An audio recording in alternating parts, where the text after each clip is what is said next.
Good evening, and welcome to the latest episode of the Eve Prosper Market Show. I'm your host, Lockefox, and we're here with market news for the week of March 3rd around the Eve online cluster. So let's go ahead and get straight into some quick show news.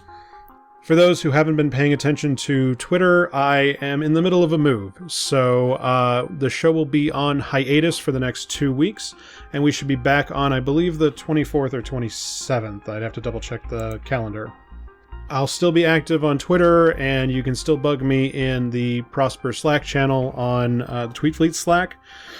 So I will not be completely gone, but life is just going to be too busy to broadcast those 2 weeks. There's nothing new on the blog this week. Again, I haven't had a chance to do anything, but CSM voting has opened, so be sure that you do vote. I'm going to try and put together a post to explain in depth, in words, the choices for the thing, but I haven't had a chance to do so, and again, moving. Last piece, just so you guys know, if you want to follow the show, all you got to remember is Eve Prosper. That'll get you to Twitch, Twitter, YouTube, and the blog. We're live most Fridays at 0300. That time slot should stay the same after the move, but again, we're off the air for 2 weeks. Also, if you want to support the show directly, the very best place to do so is at our Patreon at patreon.com/EveProsper. Our patrons keep this show free of ads and on the air week after week, so I got to thank them directly every week. So thanks again. With that, let's go ahead and move into the news. First, usually we would go straight into Eve News, but one of our own needs a helping hand. Rix Javix is in a bit of a pickle if you guys haven't been following his blog at Evoganda. He is a prolific content creator in the Eve sphere, and he is in dire straits for financially for him and his family. So stop by Evoganda. There is a Patreon and a GoFundMe up. There's a whole story there. I'll link it in the doobly-doo after the show. Rix is a cornerstone of the community, and I would be remiss not trying to throw him a line. So please help if you are able. That would be excellent.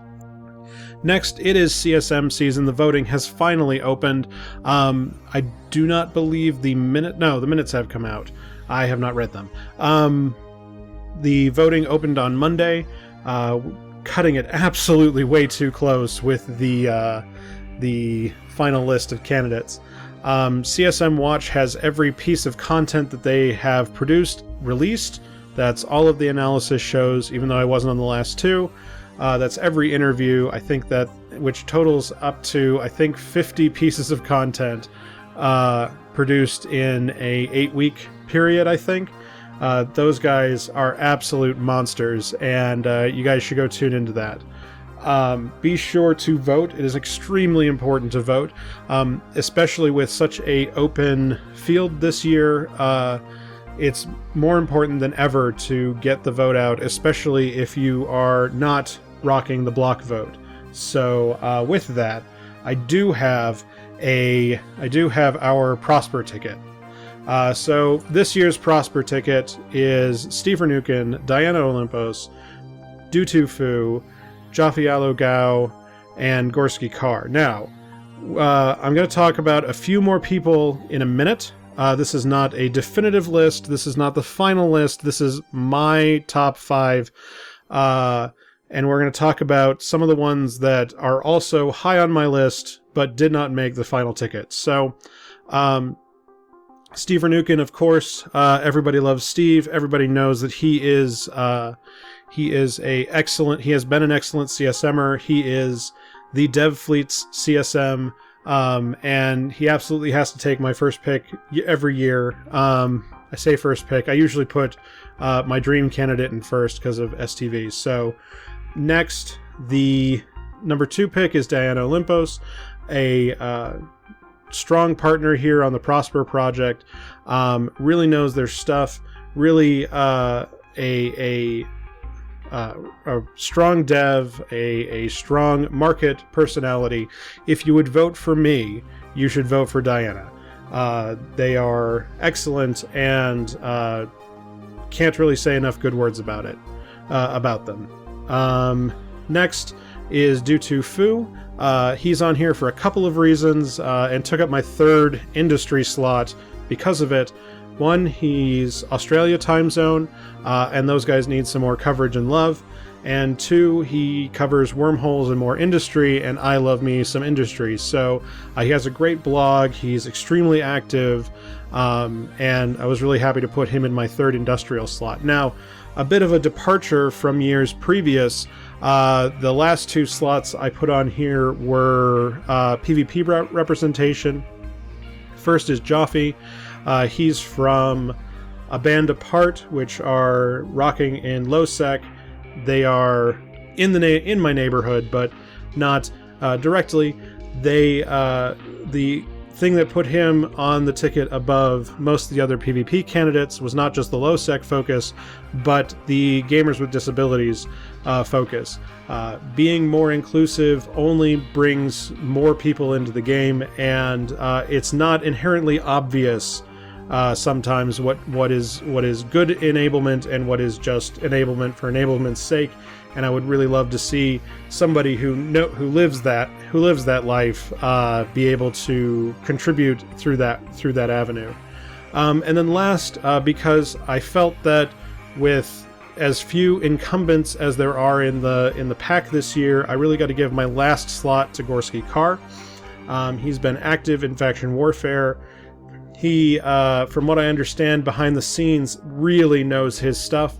He's really a contact if you want to know about balance changes or the sort of knock-on effects of particular meta changes. He has done an extremely good job, and if CFC is going to land as many seats as they think they're going to, it'll really help to have someone as no nonsense as Gorski on the ticket. Now, with that said, these are just my official ones. These are just the show favorites.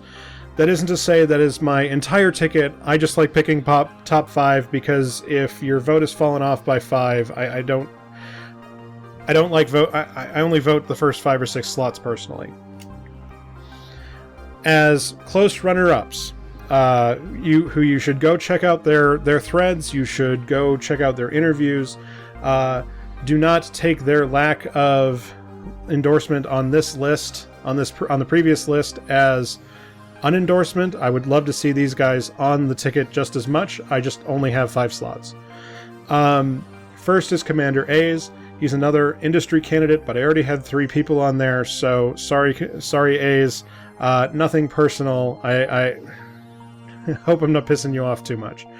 He does seem to know his stuff, and he has been extremely active, running an excellent campaign. So please go check out his interviews and his appearances. He's been on several shows. He has really been getting the let out, hitting the pavement for quite a CSM run. So I got to give him some love. Next is Apothene.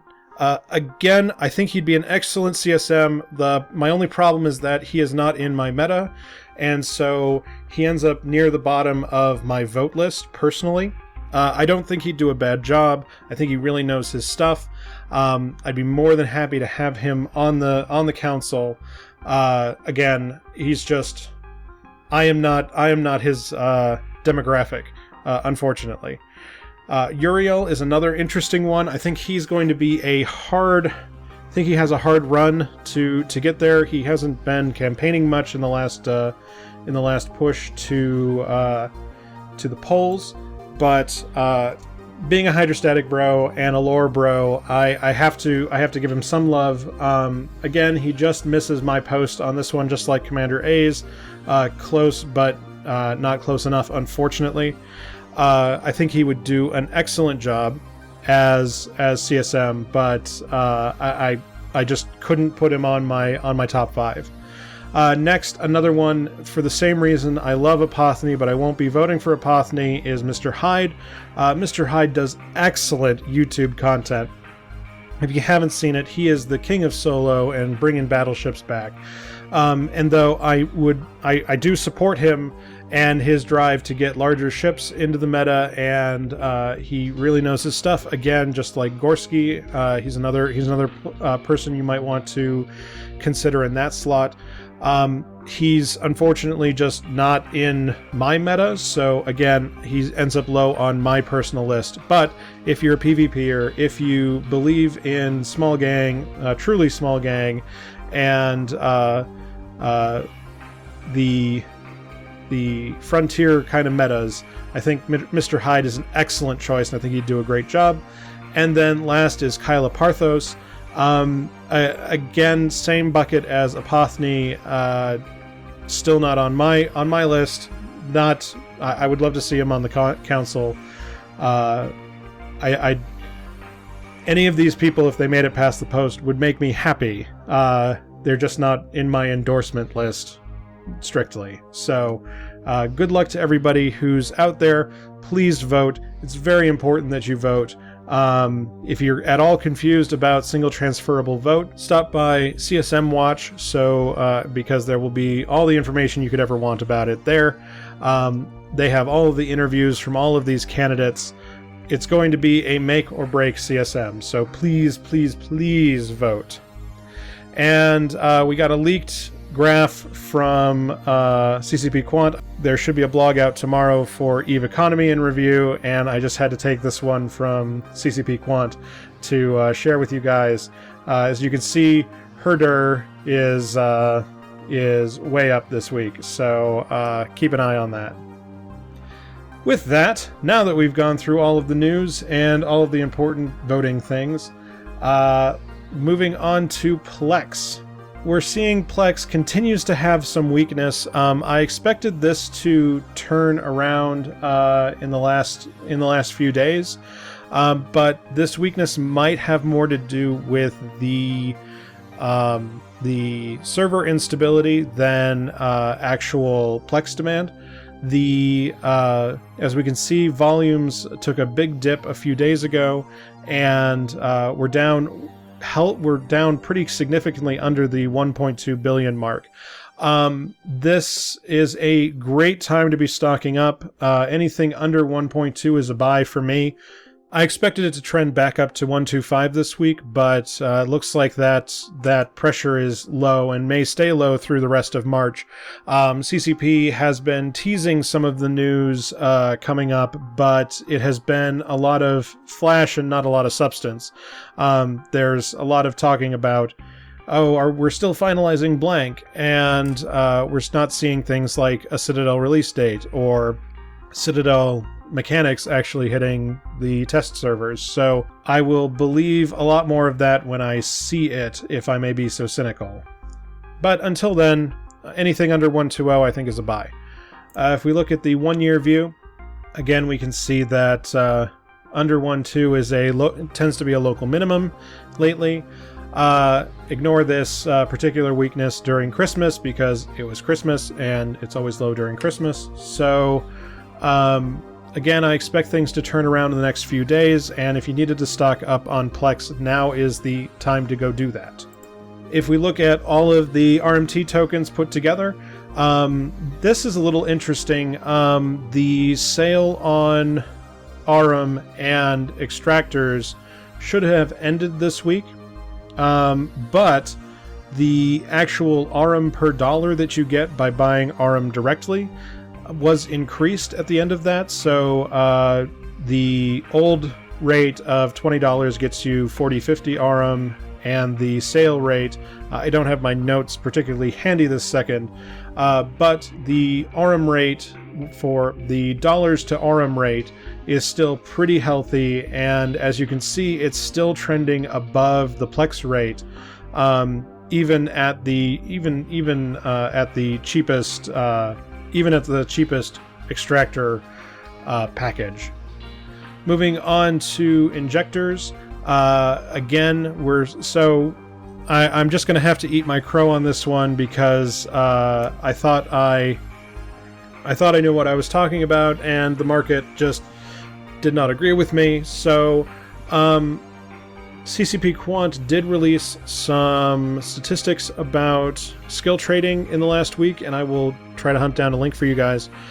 And it's very interesting, and of course, I love CCP Quant's work, and it seems that CCP is happy with where injectors ended up, but we are still way above the parity line, and this still means that as a farmer, if you ran 3 accounts, you could be pocketing 500 million ISK a month. You're not just getting it free. You're not just playing Eve for free. You're getting extra ISK for the skill points. So I don't love that balance. I think it leads to a positive instability, but we're seeing things finally level out. Looks like we're seeing order volumes stay steady at the 300K. At the 3,000 mark. It looks like supplies have really locked in, and demand is trending slowly downwards. So we may see in the upcoming weeks getting off of that 700 ISK per skill point valuation and trending down towards 675. But prices here are still pretty high in my opinion, and I still wouldn't buy in personally, because I still think that as an investment, the values are too high. But my original forecast is very wrong, and I haven't had time to re-roll and try to make a new prediction for the future. If we zoom into Plex real quick, we can see that there was a spike in available sell orders a couple of days ago as the sale ended, which drove the price down, and we've still been staying relatively strong at this 2,000 units mark, as demand on the buy side is slumping just slightly.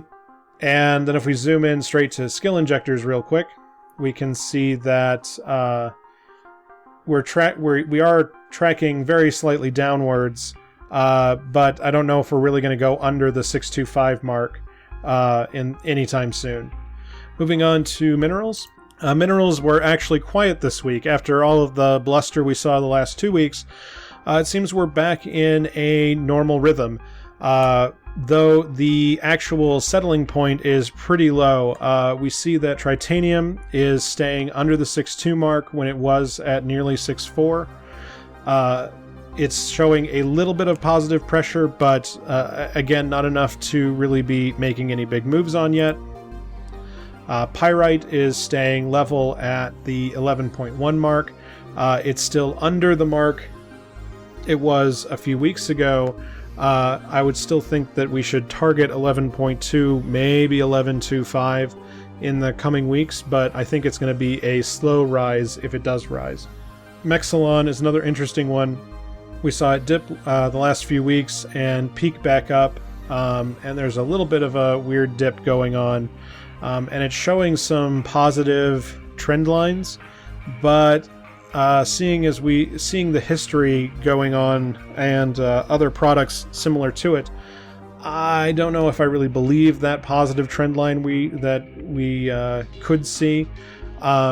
We might trend up to 62 or 63, but the action here is pretty thin. And if we zoom in a little further, we can see that supplies are a little bit short and prices are a little bit up. So a price of maybe 62 isn't a bad target, but the actual settling point I don't think is going to be much north of 63. Moving on to Isogen, it looks like we have hit that stable state at 100. Again, this was where I finally expected it to be. We saw a big bump up as somebody bought in to screw with the price up to 105, but we've settled right back into the 100 mark. Noxium, again, is staying nice and stable at 470. Not much to say here. Zydrine has finally crested at 1400. Again, this is a little hard to pin down, again with the activity being so low last week with all of the server instability. We might still see it get back up to 1400 and climb to maybe 1500, but we're seeing an abatement finally. And if we zoom in on the supplies, we're seeing supplies start to tick up, signaling that the downward pressure might actually be real here. So if you bought in, now is the time to be selling out your Zydrine, because I'm having a hard time telling you it's going to get much higher. We'll see if this supply trend sticks. If we can stay sustained over the 100 million mark, I think we might get back down to 1.2k in the upcoming weeks. Also, Megasite has crested at 1400 a unit, which again is weird that Zydrine and Megasite are exactly the same value. Again, we're seeing a bit of a spike in supply, but again, this could be erased in the next few hours. We're seeing supplies stay steady at 50 million, so there might still be a little bit of upward pressure here. We're still seeing a decent shortage from the high point at 150 million, and I'd really rather see supplies over the 100 million units mark before I really told you that the new price was stable. Next, my personal favorite darling, Morphite, closed very low a couple of days ago at 10.2k, but then spiked up to 11k. So there's part of the thing of this chart is that we're a day behind because of the way Crest works. But that new 11k price is holding really steady. We're seeing a little bit of dip in supply, but a big rise in demand. There was a huge fight in Hikoken, I want to say. That's probably a high sec, and I got the wrong name. But the CFC and somebody else were fighting about 1,000 people in a system with no tie-dye, and it was a pretty bloody battle, so we might see some of the demand tick up. If you were buying into Morphite under that 10.5k mark, now would be a great chance to go sell. There might still be some upward pressure in here. It's a little too early to tell you where exactly the trends are going to land, but the trends are positive and interesting. And then last, we just take a quick look at all of the minerals together. Again, we're seeing the weakness in Megasite and Zydrine, and pretty level, everything staying relatively level everywhere else except for Morphite. Again, this Morphite trend is really interesting and might be a leading signal for more activity coming up. Moving on to fuel. We see that the weakness in the nitrogen market has turned around and we're above 900 again. And interestingly enough, the hydrogen isotope market just broke through the 800 line. This I find rather interesting since it should be the least popular isotope. We should be seeing a lot more activity in the helium and the oxygen markets, since it should be used in higher quantities. The other interesting part is it doesn't look like the fuel blocks are quite tracking the same line yet, and Galente looks a little undervalued at the moment. If we look at nitrogen isotopes, it looks like we were in a bit of a shortage on the first, which again could have been server instability stuff. But I'm seeing a net positive trend on isotopes on the market, heading back up towards the 200 million mark. Now, we still have to get back up to, I want to say, the 500 million mark. We're still in a very depressed volume situation, and I would still want to see more of this stuff on the market than there is. But the trends are getting positive and are very interesting. We're still seeing very strong demand, actually abnormally strong demand. This might be manipulation, thinking the price is going to go higher, but supplies are tracking up, so that's rather interesting. And then if we zoom into hydrogen real quick, we're seeing, it looks like a sustained shortage, dropping from 100 million units on the market to 50 million units on the market. And this is getting reflected in the strong price increases, moving north of 800. So if you're bought in, this would be a great chance to sell out. I don't know if this will come back. We've seen some dips in this range before, so it's a little hard to predict which way it'll end up going. But the prices seem to be rather high, and I expect them to turn around. And then on to outlier analysis. We're going to start where we usually do with advanced materials.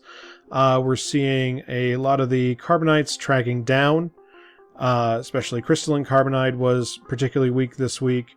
We also saw fullerenes continue their strength, ferrogel continue its strength, silicon fibers continuing a strong upward showing, though it might be losing some steam. And metamaterials have been staying pretty stable, as much as metamaterials stay stable. If we look at fullerenes, that was actually rather interesting this week. They popped up from the 650 mark up to the 750 mark without a big uptick in volume.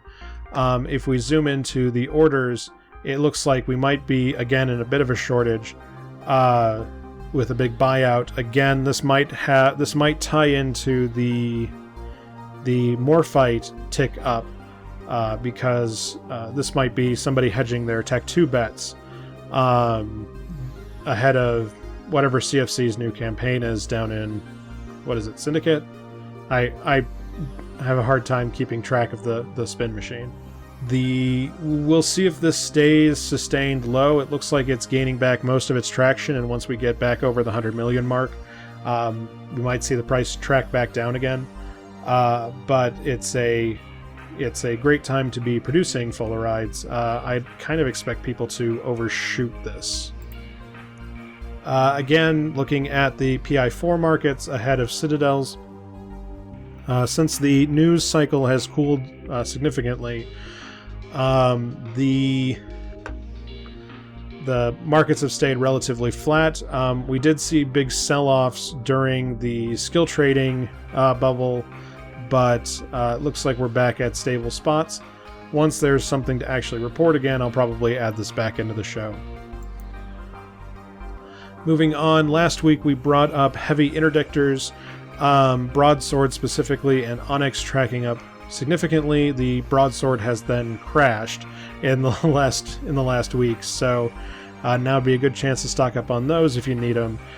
Probably producers overproducing again. If we zoom into the crest graph, we saw them peak up to 350 million a unit, and then they've just trickled way down, and so now they're undervalued, which means they're a great chance to buy in. But again, the volumes on these are so low. We see maybe 40 sell a day on a very good day, so be really careful with this one. Another interesting one that triggered one of the filters is the Talos. We saw it track up. Looks like somebody was buying them out in a reasonable at a reasonable clip. The prices are tracking back down to their mineral parity, so the action is probably over, but it looks like there might be 100 or so extra Taloses out there in the world. Don't know if this is a Ministry of Love thing or this is some other meta thing. It doesn't look sustained enough to really be more than a couple of people trying to move the market around. Another interesting one this week was the Vargur has been tracking up, and looks like it is falling back down again. Again, being a Tech 2 battleship, I expect producers to glomp onto this and make it not profitable. But with the upward trends in Moon products, we may not be able to get under that 1.1 billion line. So it's a great chance to be buying in. Also, the volumes have been rather steady lately, increasing from about 20 a day up to 35 a day. So that's another interesting trend to be grabbing onto into the weekend. Another interesting ship this week is the Jaguar. again, we're seeing it where it was grossly overvalued, almost selling for 30 million a unit and crashing back down again. If you can get it under the 20 million mark, that's a great deal. If you can get near the 20 million mark, it's a great chance to stock up. Again, volumes aren't particularly high on this item, so it's hard to give a huge seal of approval on this, but it's a good chance to buy in if you were looking to get a Jaguar or 2, or 10, or 100. Next, looking at Intosis modules, and I really should fix this graph because it's not very pretty. The Intosis Link 1 and 2 are up in price rather significantly. Again, this is probably due to more SOV fighting as the Gears of War grind on. It's a great time to be selling Intosis links if you've been holding on to them, if you've got stacks of them. Next, the Caldari Navy Kinetic Deflection Field is our module of the week. Looks like we were tracking down with perhaps a Caldari Navy sell-off, and the price then spiked right back up. Looks like somebody's trying to reset it. This probably won't stick, so don't go running to market if you happen to be holding these. Again, volumes are so freaking low, so I probably shouldn't have included this. Just that strong a bump was anomalous. And then onto the last section of the show, our prediction review to see if I know what I'm talking about. First, to start where we usually do with our Jump Freighters. This is not an updated Jump Freighter thing, so I'm going to cut that out. And then Ferox. I know last week we brought up its brother, the Drake, was tracking up, and I didn't see it flagged this week.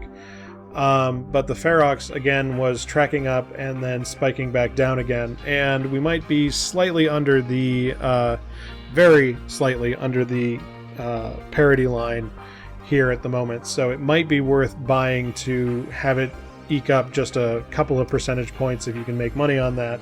But I would not get on this if I were a producer. And with that, we're going to go ahead and call this a show. I've been your host, Lockefox, and thanks to everybody who tuned in live on Twitch and YouTube. You've been watching the Eve Prosper Show. If you want to tune in live, you can do so on Twitch and YouTube, usually at 0300 on Friday nights. That's Thursday U.S. time.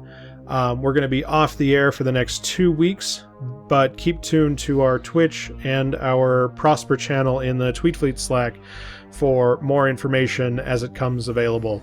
I still expect to be active on those platforms. If you want to follow the show, all you got to remember is Eve Prosper. That'll get you to Twitch, Twitter, YouTube, and the blog. And if you want to support us directly, the best way to do so is through our Patreon at patreon.com/EveProsper. Our patrons keep this show on the air ad-free week after week, and I really have to thank them directly every week. So if you want to support the show directly, that's the best place to do so. Otherwise, we will be back in a couple of weeks after I have settled into my new digs in Seattle. If you're in the area, go ahead and drop me a line. I would love to go meet up with more Eve people face to face.